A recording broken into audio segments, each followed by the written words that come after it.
आज हम एक ऐसे काल्पनिक लेकिन बहुत ही खतरनाक सिनेरियो को समझने की कोशिश करेंगे। मार्च 2026 का मार्केट क्रैश।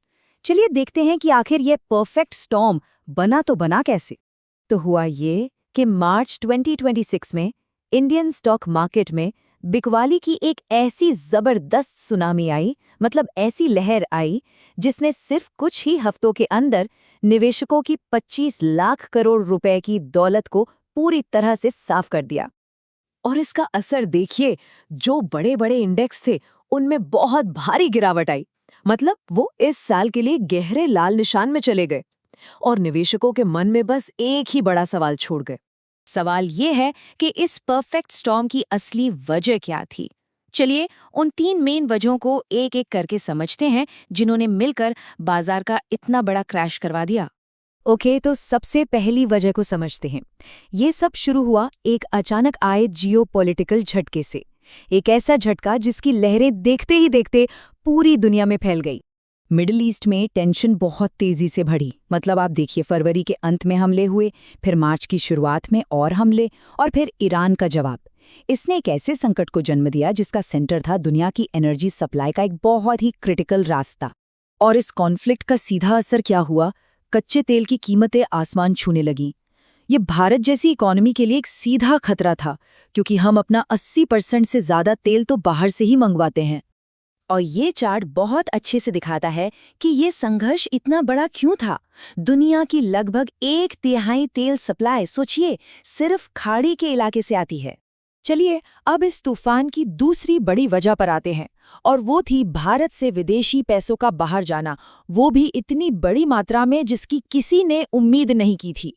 तो सबसे पहले ये समझना जरूरी है कि ये FIIs आखिर हैं कौन।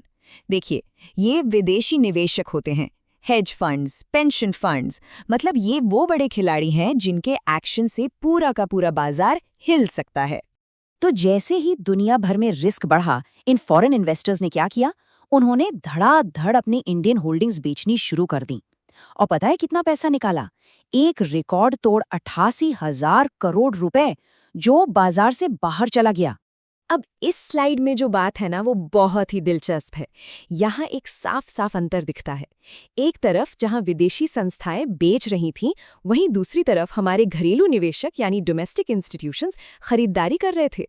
एकदम उल्टा खेल चल रहा था। तो इस परफेक्ट स्टॉर्म की जो तीसरी और आखिरी वजह है, वो ना तो तेल से जुड़ी है और ना ही पैसे से। वो जुड़ी है एक ऐसी चीज से जिसे हम देख नहीं सकते, और वो है डर।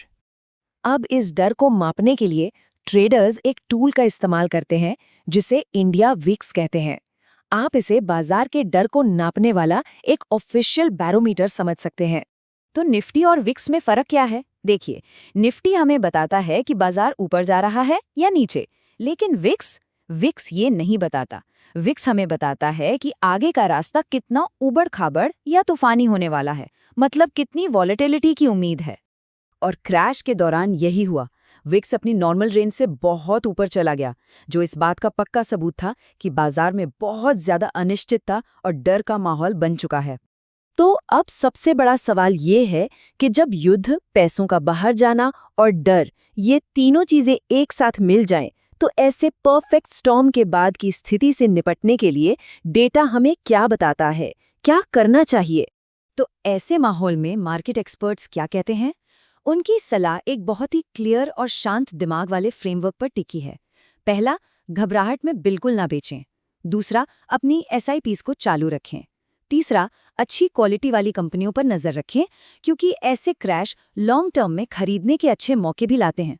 और हाँ, लीवरेज यानी उधार के पैसे से एकदम दूर रहें। और आखिर में डाइवर्सिफाई करें। सोना या शॉर्ट ड्यूरेशन डेट जैसे एसेट्स ऐसे समय में सेफ हेवन का काम कर सकते हैं। और ये सोच सिर्फ कुछ एक्सपर्ट्स की नहीं है, बड़े बड़े संस्थान भी यही बात कह रहे हैं। जैसे स्टैंडर्ड चार्टर्ड की ये रिपोर्ट, वो साफ साफ चेतावनी देते हैं कि घबराहट में आकर कैश निकालने जैसे फैसले नहीं लेने चाहिए, क्योंकि इससे लॉन्ग टर्म में रिटर्न को नुकसान हो सकता है। हाँ, ये बात सच है कि हर क्रैश बहुत दर्दनाक होता है, लेकिन ये भी सच है कि ये बाजार को एक नया आकार देते हैं। और जो लोग इस तूफान में टिके रहते हैं उनके लिए ये चुनौतियों और मौक़ों का एक बिल्कुल नया दौर लेकर आते हैं। तो सवाल ये है कि जब ये तूफान थमेगा तो भारत की अर्थव्यवस्था के लिए कौन सा नया मंजर सामने आएगा।